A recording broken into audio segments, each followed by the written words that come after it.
नमस्कार, आप सभी का स्वागत है यूट्यूब चैनल हिंदी कहानी जंक्शन पर। हम कहानी सुन रहे थे, कहानी पढ़ रहे थे, मुसाफिर कैफ़े, दिव्य प्रकाश दुबे सर की लिखी हुई है। इसके 6 पार्ट्स हम कंप्लीट कर चुके हैं।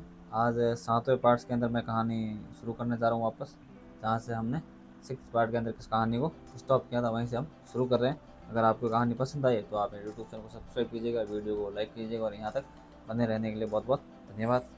और चलिए शुरू करते हैं। जैसे गोभी का पराठा। कैफे पहुंचकर चंद्र ने गोभी के 2 पराठे ऑर्डर किए।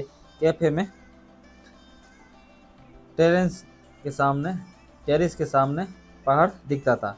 टेरिस में थोड़ा सा आसमान, थोड़ा सा पहाड़, थोड़ी सी धूप, तीनों एक साथ झांक रहे थे। चंद्र ने टेबल पर पड़ती हुई थोड़ी सी धूप को अपने हाथ पर मला और पम्मी से पूछा, क्या नाम सोचा है तुमने कैफे का? पम्मी, कैफे एंड स्नैक्स तो नहीं सोचा था ना? नहीं यार, मुसाफिर कैफे सोचा था नाम। मुसाफिर कैफे क्यों? बस ऐसे ही, ऐसा कोई खास रीज़न नहीं, बस जब भी मैं कहीं घूमने जाती हूँ तो लगता है इस दुनिया में हम सब मुसाफिर ही तो हैं। इतनी सीरियस बातें भी करती हो तुम? करती नहीं हूँ, घूमने के बाद ये बातें समझ में आ गई है। और क्या समझ आया?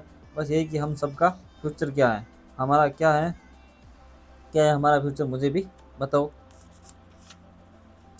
हम सब एक दिन या तो धुआं हो जाएंगे या मिट्टी। ये सुनकर सामने रखी चाय की प्याली से उठकर पम्मी का मुंह चाय चाय की ने उठकर पम्मी का मुंह चूमा। धूप ने बढ़कर पम्मी के चेहरे को छू लिया। पम्मी के माथे में के कुछ बाल हवा चलने की खुशी से लहराकर धूप से खेलने लगे। उड़ते हुए बालों को अपनी याद से पकड़कर चंद्र किसी दूसरी दुनिया में पहुंच गया था, जिस दुनिया में सुधा थी। घर की खिड़की थी, सुबह की धूप थी और अंदर चंद्र था। चंद्र सुधा के माथे को सहलाते हुए, उनके बालों से खेलते हुए, कान में फूंक मारकर नींद से उठने की कोशिश कर रहा था। ये लड़की, अब उठ भी जाओ, रोज देर करती हो तुम। आंखें खुल नहीं रही यार, चिपक गई है। रोज चिपक जाती है तुम्हारी आंखें आंखें आंखों में कोई सपना नहीं चिपकता। नींद टूट जाएगी, जाओ तुम, बस 5 मिनट और सोने दो। उठो, गंदे गंदे सपने देखना बंद करो, समझी? अरे देखने दो ना, बहुत मस्त सपना चल रहा है। क्या है बताओ सपना? अरे देखने तो पूरा दो, जितना हुआ उतना ही बता दो यार, 2 मिनट सोने दो। जाओ चाय बनाओ, तब तक चाय बन चुकी है, उठो अब। सोना मत सोने मत दो तुम। सपना टूट गया, लाओ चाय। सपना टूट गया है ना यार? सपना टूट गया है, टूट गया। सपना टूटते कम, छूटते ज़्यादा है। बहुत तेज चलते हैं सपने, इतने कि याद ही नहीं रहता सपना देखा क्यों। और खैर, सब छोड़ो। चाय चाय अच्छी बनाते हो तुम। थोड़ी सी तो तुम्हारी चाय की वजह से अच्छी हो जाती है। थैंक्स।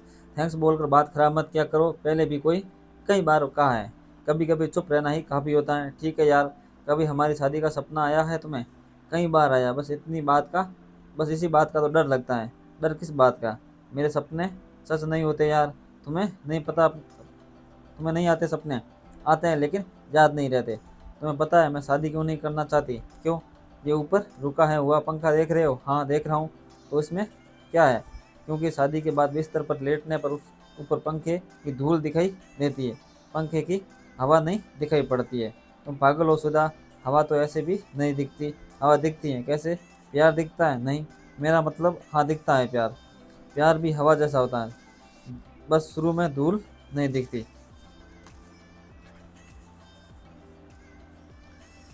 सुधा उधर चंद्र की यादों में सुधा उठी और इधर चंद्र अपनी दूसरी दुनिया से फिर कैफे में लौट गया। पम्मी सामने टेरिस से पर खड़ी होकर पहाड़ को देख रही थी। चंद्र उठकर टेरिस तक गया और पम्मी को बोला, अच्छा नाम है मुसाफिर कैफे। मेरे तो इतने सारे प्लान्स हैं कैफे को लेकर। यहाँ ऊपर में 4-5 कमरे बनवाती, जहाँ लोग आकर रुकते। हर कमरे में से पहाड़ दिखता। मैं कोई पैसे नहीं लेती उनसे, जो लोग आते वही खुद बनाते और खिलाते, अपनी कहानियाँ सुनाते। मैंने सोच लिया है, इस कैफ़े में कभी पैसे देकर चाय नहीं पीऊँगा। मतलब कि ये जितने रुपए कम पड़ रहे हैं उतने तुम मुझसे ले लो और डील डन कर दो। तुम्हें अपना कुछ पता नहीं है कि आगे लाइफ में करना क्या, और मुझे इतने रुपए देने की बात कर रहे हो। हाँ इसलिए कर रहा हूँ, इससे पहले मेरा भूत उतर जाए। तुम डील डन कर लो, लेकिन तुम मुझे जानते भी नहीं सही से, उससे फर्क नहीं पड़ता। तुम मुझे भी तो सही से नहीं जानती, तुम अपने आप का अच्छे से जानती हो ना, वही काफ़ी है। क्यों चाहते हो ये कैफे? बस फ्री की चाय पीने के लिए। कोई इतने रुपए थोड़े देता है। जब मैं कॉलेज में था तो कोई पूछता था कि लाइफ में सही में करना क्या चाहता है तुम, म- तो हमेशा एक जवाब आता था मेरे दिमाग में, 40 साल की उम्र में रिटायर होकर किसी छोटी जगह पर एक किताब की दुकान खोल दूंगा। कोई किताब खरीदने आए तो ठीक, नहीं आए तो दिन भर बैठकर चाय पीता रहूँगा, किताबें पढ़ूंगा और आसपास के बच्चों को बुलाकर उन्हें दुनिया भर की कहानियाँ सुनाता रहूँगा। Basically I wanted a world made up of books, चाय, हिल्स एंड रेंज। इससे ज़्यादा बड़ा इससे ज़्यादा बड़ा कभी सोच ही नहीं पाता था। इस कैफ़े को देखकर मुझे बचपन का अपना वो जवाब याद आता आता है। इस कैफ़े में एक कोना किताबों का दिखता है मुझे। हाँ, बस फ़र्क है कि 10 साल पहले रिटायर हो गया हूँ। एक कोने में किताबों को रखने दोगी ना तुम? ये सुनकर पम्मी ने संदर को अपने पास खींचकर गले लगा लिया और कान में फुसफुसाई, डील डन। सामने का पहाड़ थोड़ा सा खिसकर आगे आ गया। पम्मी ने चंद्र को गले लगा लिया था। बेरा चंद्र को देखकर मुस्कुरा दिया। चंद्र गले लगे लगे पम्मी से बोला, इसी खुशी में पराठा तो खिला दो, बहुत भूख लग रही है और कैफे की पार्टी चाहिए मुझे। जिनके पास खोने के लिए कुछ नहीं होता वो फैसले जल्दी ले लिया करते हैं। जिस दिन हमको ये समझ में आता है कि यहाँ हमसे किसी के हम में से किसी के पास ज़िंदगी के अलावा खोने के लिए कुछ नहीं है, उस दिन हम अपनी ज़िंदगी का पहला कदम अपनी ओर चलते हैं। बाहर चलते चलते एक करीब करीब भूल ही चुके होते हैं कि हमारे अंदर की ये भी एक दुनिया है। चंदर ने भी अपनी ओर चलने वाले इस फैसले को लेने में ज़्यादा टाइम नहीं लगाया।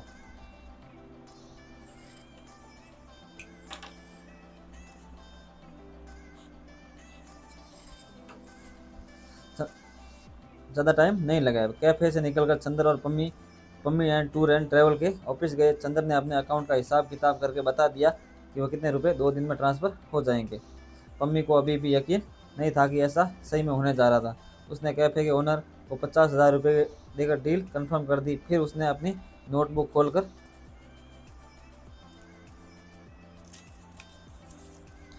चंदर को मुसाफिर कैफे का पूरा नया लेआउट दिखाया। लेआउट में कैफे के ऊपर 3-4 कमरे एक तरफ थे और दूसरी तरफ 2 कमरे। एक अपार्टमेंट जैसा था जिसकी करीब 500 स्क्वायर फीट की बालकनी थी जो सामने पहाड़ की ओर देखती थी।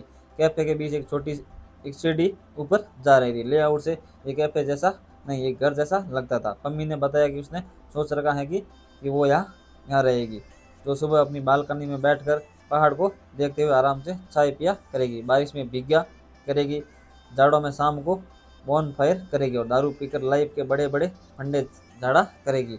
पम्मी का लाइफ को लेकर बड़ा ही सिंपल प्लान था। लाइफ को लेकर प्लान बड़े नहीं, सिंपल होने चाहिए। प्लान बहुत बड़े हो जाएं तो लाइफ के लिए नहीं, जगह नहीं बचती है। चंदर पम्मी की खुशी देखकर खुश था। वो सबसे पहली कॉल सुधा को करके बताना चाहता कि उसने कैफे का थोड़ा सा हिस्सा खरीद लिया है। वो चाहता था कि सुधा वहाँ रहने आ जाए।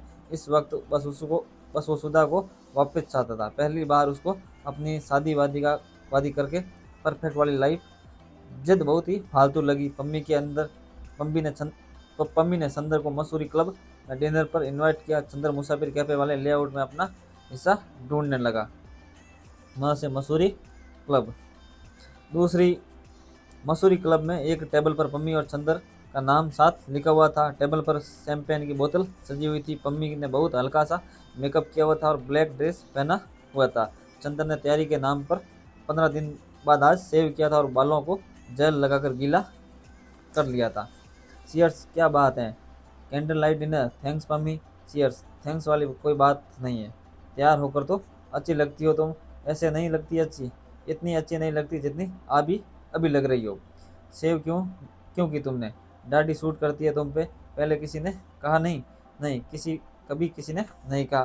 तुम पहली लड़की हो जिसने ऐसा कहा है। चलो अपनी कहानी सुनाओ। घर क्यों छोड़ा? यार बस मैं झेल नहीं पा रहा था कुछ भी। सुधा के साथ करीब एक साल से साथ रह रहा था। उसको 1000 तरह से समझा चुका था कि शादी करने के लिए, लेकिन वो मान नहीं रही थी। नौकरी में अच्छा कर रहा था, प्रमोशन भी हुआ, लेकिन लग रहा था कि रोज भागे जा रहा हूँ पर कहीं पहुँच नहीं पा रहा हूँ। तो तुम पूरी दुनिया से ब्रेकअप करके आए हो? हाँ, ऐसा ही समझ लो। बढ़िया है ना प्रॉब्लम। 2-4 बार ब्रेकअप तो होने ही चाहिए। हाँ, होने ही चाहिए, लेकिन ये ब्रेकअप थोड़ा अलग है। सारे ब्रेकअप एक जैसे होते हैं? नहीं, थोड़ा अलग। क्या अलग है? सुधा 3 मंथ प्रेग्नेंट है, ऐसी हालत में उसे छोड़ना सही नहीं, छोड़ना नहीं चाहता था मैं, लेकिन मैं झेल नहीं पा रहा था उसे। यार, बच्चा है तुम्हारे बीच? हाँ, बहुत बच्चा है। इनफैक्ट बच्चे की बात से मैं सबसे ज़्यादा खुश था कि चलो अब सुधा मान जाएगी। तुमने कभी पूछा नहीं क्यों नहीं करना चाहती वो शादी? हाँ, उसके शादी न करने के रीज़न सही नहीं थे, लेकिन गलत भी नहीं थे। क्या वजह थी, अगर तुम्हें बताने में कोई प्रॉब्लम ना हो तो? नहीं नहीं, कोई प्रॉब्लम नहीं। सुधा अक्सर संडे शाम को उदास हो जाती थी। जब वो उदास होती तो दारू पीती थी, जब वो उदास होती थी बिल्कुल भी नहीं पीती थी। बहुत देर तक चुप हो जाती थी और बड़बड़ाने लगती थी।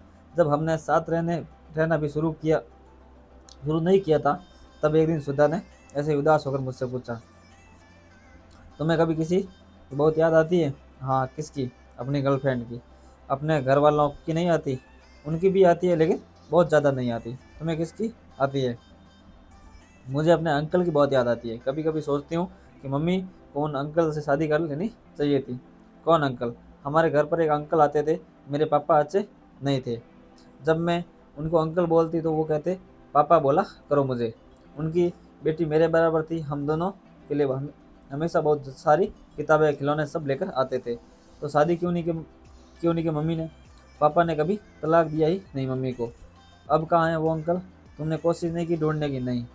क्यों? तुमको ढूंढना चाहिए था ना उनको, कम से कम तुम रोती तो नहीं। इसलिए नहीं ढूंढा क्योंकि मिल जाते तो उनकी याद आना बंद हो जाती। संडे शाम को मुझसे बात मत किया करो। ऐसी थी सुधा। एक वजह तो ये थी कि उसके पेरेंट्स की शादी कभी भी सही नहीं चली। इसके अलावा सुधा वकील थी, तो रोज़ कोर्ट में डिवोर्स देकर कर शादी को लेकर कभी श्योर नहीं हो पाई। उसको शादी से डर लगता था। अपनी ये कहानी सुनाकर चंदर ने शैंपेन का एक बड़ा घूंट लिया। पम्मी ने भी ये सुनकर खामोशी का एक लंबा घूंट लिया। सामने टेबल पर जलती बुझती हुई मोमबत्ती से थोड़ी थोड़ी उदासी झलककर दोनों के चेहरे पर फैल गई। पम्मी ने अपनी उदासी को हाथ से पहुँचकर संदर से कहा, तुम इतनी सी सम, बात समझ में नहीं आई, क्या करूं? हर दिन एक जैसा थोड़े होता है, हमेशा एक जैसा तो नहीं होता कितना। खैर, मैं इस बारे में अब कोई बात नहीं करना चाहता। कोई बात नहीं, तुम सुनाओ तुम्हारी कहानी। तुम्हें बताई तो थी मेरी कहानी तो इतना इमोशन, इतना ड्रामा नहीं है यार। बस 2 बार घनघोर वाला प्यार हुआ था। एक बार प्योर लव वाला, एक बार प्योर सेक्स वाला प्यार। प्योर सेक्स वाला प्यार आज पहली बार सुन रहा हूँ। क्या फ़र्क था दोनों में? कोई फ़र्क नहीं था, दोनों प्योर थे, दोनों बहुत अच्छी बातें करते थे। फिर कभी शादी का ख्याल नहीं आया? आया था। फिर क्यों नहीं की शादी? वो का सोचते ही हमारी बातें बोरिंग होने लगी। तुम मानो या ना मानो, लेकिन शादी भी डिज़ाइन थोड़ी बोरिंग होती है। शादी के बोरिंग होने में दोनों लोगों की कोई गलती नहीं होती। It's design fault, you know. ऐसे तो शादी ऐसे तो पूरी ज़िंदगी बोरिंग होती है। हाँ, होती है, लेकिन मैं शादी वाली बोरियत नहीं चाहती थी। इनफैक्ट मुझे लगता था कि कभी मैंने शादी की भी तो उससे करूँगी जिसकी बातों से कभी बोर ना हो पाऊँ। फिर तो मिल चुका तुम्हें कोई। वैसे भी हम बातों से नहीं, दूसरे की आदतों से बोर होते हैं। जब कोई ऐसे मिले जिसकी आदतों से बोर ना हो, तब झट से कर लेनी चाहिए शादी। या फिर जब किसी के साथ रहते हुए शादी की ज़रूरत ही महसूस ना हो, तब करना शादी। हम क्या लगता है तुम्हें, प्यार क्या होता है? तुम तो इतनी किताबें पढ़ते रहते हो। प्यार बस एक तरह की आदत है। प्यार के बारे में दुनिया की बाकी सारी डेफिनेशन केवल शो ऑफ है यार।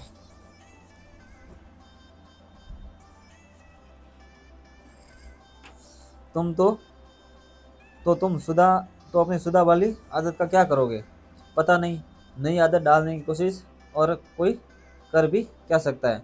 तुम्हें वापस जाना चाहिए। अकेले कैसे मैनेज करेगी वो? हाँ, शायद थोड़े दिन मैं लौट जाऊँ। चलो, बहुत उदास उदास बातें होगी, से समथिंग नाइस। मुझे कैफ़े में एक कमरा तो मिलेगा ना रहने के लिए? हाँ यार, ये भी कोई पूछने की बात है। मैं तुम्हें बोलने ही वाली थी कि हम वहाँ खूब सारी किताबें रखेंगे। अगर तुम रुके तो तुम नीचे कैफ़े में बैठकर बच्चों को कहानियाँ सुनाया करना। मैं भी सुना करूँगी। मुझे पंचतंत्र बहुत पसंद है। मुझे पंचतंत्र बहुत पसंद है, हैरी पॉटर भी। मैं रस्किन बॉन्ड पर बॉन्ड सर से भी बात कर लूँगी, उनको बुलाएंगे हम कहानियाँ सुनाने के लिए। इसके बाद दोनों घंटों घंटों बैठ के इधर उधर की और दुनिया भर की बातें करते रहे। शैंपेन की बोतल खाली हो गई। रात में बढ़कर घड़ी के 11 बज चुके थे। पम्मी और चंद्र की पुरानी आदतों ने एक दूसरे को नई आदतें ढूंढना शुरू कर दिया था। चंद्र और पम्मी क्लब से निकलकर सड़क पर टहलने लगे। अभी वो थोड़ा आगे बढ़े ही थे कि मसूरी के मौसम ने खुश होकर हवा में धुआं फैला दी।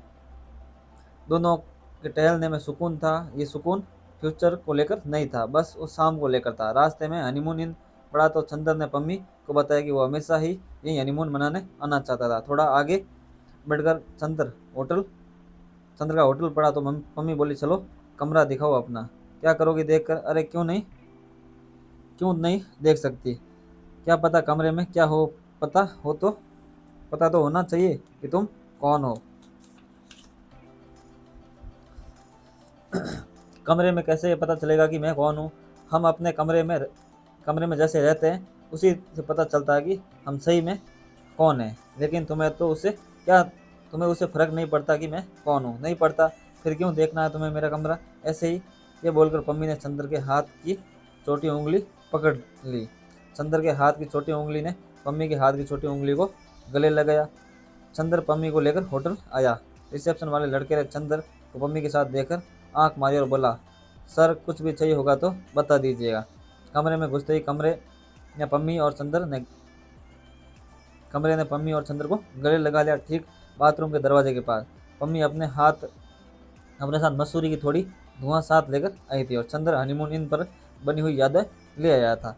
चंद्र पम्मी में सुधा की यादें ढूंढने लगा। पम्मी नई यादें ढूंढने लगी। मसूरी की धुआं पम्मी और चंद्र की नई आदतों में पिघलने लगी। कभी कभी करीब आने के लिए बस एक शाम होनी चाहिए तो बस होती है बस। अगले एक हफ्ते चंद्र और पम्मी की ज़्यादा बात नहीं हुई। हफ्ते भर में चंद्र ने सारी किताबें ख़त्म कर ली थी। उधर पम्मी कैफ़े का सारा पेपर वर्क निपटा लिया था। पम्मी ने चंद्र को रजिस्टर ऑफिस बुलाया था। चंद्र कैफ़े के पेपर में अपना नाम देकर चौंका। पम्मी ने पेपर वर्क कुछ इस तरह करवाया जिससे ये साबित होता था कि चंद्र इस कैफ़े का 50% मालिक है। चंद्र पम्मी से इसकी वजह पूछी तो उसने हंसकर टाल दिया और बोली, तुम नहीं होते तो मुसाफिर कैफे बस लेआउट में ही बंद रह जाता। चंदर कुछ भी नहीं बोला। जब वो कागज़ पर साइन कर रहा था तब उसे सुधा की याद आई। उसको ये बात भी याद आई कि दुनिया में कोई भी ऐसा कागज़ नहीं जहाँ चंदर और सुधा के साइन एक साथ हो। चंदर के साइन करते ही पम्मी बोली, तुम होटल से चेकआउट करके घर आ जाओ। इतना बड़ा कोई महल नहीं है मेरा, लेकिन तुम्हें दिक्कत नहीं होगी। चंद्र ने न हाँ की नहीं मना किया। शाम को अपना बैग और किताबें लेकर पम्मी के घर पहुंच गया, ये सब सोचते हुए कि कहीं ये सब गलत तो नहीं है। जिस दुनिया में ये गलत होता है वो तो पीछे छोड़ आया था। फिर उसे अपने होने वाले बच्चे का ख्याल आया तो उसको सब कुछ गलत लगने लगा। पम्मी ने चंद्र को उसका कमरा दिखाया। कमरे में ज़्यादा कुछ था नहीं। कमरा चंद्र की जिंदगी जैसा ही खाली खाली था। एक सिंगल बेड, एक टेबल, एक कुर्सी। पूरी शाम चंद्र अजीब सी हालत में रहा। उसने बहुत कम बातचीत की। उसको ठीक वैसा लगा जैसे सुधा के उसके घर शिफ्ट होने पे लगा था। ये सब सोचकर उसने पम्मी को फ़ोन लेकर सुधा को कॉल लगाया। हेलो, मैं चंद्र, कैसे हो? ठीक हूँ, तुम बताओ कैसी हो? ठीक हूँ। तबीयत कैसी है तुम्हारी? अब ठीक है। डिनर कर लिया? हाँ कर लिया है। तुमने? अभी नहीं, करूँगा। ये नंबर किसका है? ये ये नंबर ये नया नंबर है। नहीं, ये पम्मी का नंबर है। कौन पम्मी? बताऊंगा, लंबी कहानी है। यहाँ मसूरी में मिली। मैंने पम्मी के साथ एक कैफ़े लिया है। तो लौटने का प्लान नहीं है मतलब? पता नहीं अभी। तुम बताओ तो आ जाता हूँ। नहीं, मेरी वजह से मत आओ। डॉक्टर के यहाँ गई थी? हाँ वही हूँ इसी रात में। हाँ, इतनी रात में क्या हुआ? तबीयत सही नहीं है क्या? तबीयत ठीक है, बताया तो। फिर इतनी रात में हॉस्पिटल में क्या कर रही हो? कुछ नहीं हुआ। सुधा बताओ क्या हुआ? मुझे अबॉर्ट कराना पड़ा। डॉक्टर ने बताया था कि अभी अगर बेबी कैरी करूँगी तो कॉम्प्लिकेशन बहुत बढ़ जाएगी। कब हुआ आज। इसके बाद दोनों कुछ बोल नहीं पाए। चंद्र को लगा अब जाकर उसका घर छूटा। बिना खाए अपने कमरे में चला गया। उधर सुधा फोन रखने के बाद अपने बिस्तर पर चंद्र को बहुत देर तक ढूंढती रही। सुधा ने झूठ बोलकर चंद्र को आज़ाद कर दिया था। वो सही में चाहती थी कि वो अपना पागलपन ढूंढ कर जी पाए। अपने इस झूठ के लिए वो रात भर रोती रही। उधर चंद्र भी रात भर रोता रहा। दुनिया की सारी उदासी चंद्र और सुधा ने उस दिन आपस में बांट ली थी। जो भी रातें रोते रोते गुजरती है वो अगले दिन सुबह जरूर कुछ अलग लेकर आती है। सुबह उठते ही चंद्र ने पम्मी को कहा कि उसे बहुत ज़ोर से भूख लगी रही है, वो कुछ बनाकर खिलाए। न पम्मी ने पिछली रात के बारे में कुछ पूछा, न ही चंद्र ने बताया। किसी के जाने के बाद हम इस उम्मीद में नॉर्मल बिहेव करने लगते हैं। एक दिन नॉर्मल दिखने का नाटक करते करते सही में वैसे ही नॉर्मल हो जाएंगे, जैसे कभी कुछ हुआ ही नहीं था। कई चोटें इसलिए निशान छोड़कर जाती है ताकि हम अपनी गलतियाँ भूल न जाएं। गलतियाँ सुधारनी जरूर चाहिए, लेकिन मिटानी नहीं चाहिए। गलतियाँ वो पगडंडियाँ होती है जो बताती रहती है कि हमने शुरू कहाँ से किया था। मुसाफिर कैफ़े का नाम तेज़ी से शुरू हो गया। चंदर ने कैफ़े पे जाना शुरू कर दिया। उसके पास अभी भी साल भर का खर्च निकालने भर की सेविंग थी। तमाम किताबें जिनको वो खरीद के भूल चुका था, उनको उसने दोबारा पढ़ना शुरू कर दिया था। 10 साल बाद पता है हमें इसके बाद ज़िंदगी गुजरनी चाहिए। किसके साथ। बचपन में हमने माचिस की डिब्बियों में घर की खिड़कियों के कोने से आने वाली धूप को छुपा कर रखा। तुमने भी रखा होगा। हाँ, रखा था। तो उससे ज़िंदगी गुजारने का रिश्ता है। बस जिस दिन तुम्हें अपने अलावा कोई दूसरा ऐसा मिल जाए जो तुम्हें माचिस की डिब्बियाँ बिना खोले ही मान ले कि धूप अभी भी वहाँ डिब्बिया में होगी, तब सोचना नहीं, उसके साथ ज़िंदगी गुजार लेना। और ऐसा कोई मिला ही नहीं तो क्या। कोई ऐसा मिला ही नहीं तो अपनी माचिस की डिब्बियाँ खोलकर थोड़ी सी धूप चख लेना। इसके साथ हम इस पार्ट को यहीं समाप्त करते हैं। आगे की कहानी मैं आपको आगे के उस पार्ट में सुनाऊंगा। अगर आपको कहानी पसंद आ रही है तो आप मेरे यूट्यूब चैनल को सब्सक्राइब कीजिएगा, वीडियो को लाइक कीजिएगा और यहाँ तक बने रहने के लिए बहुत बहुत धन्यवाद।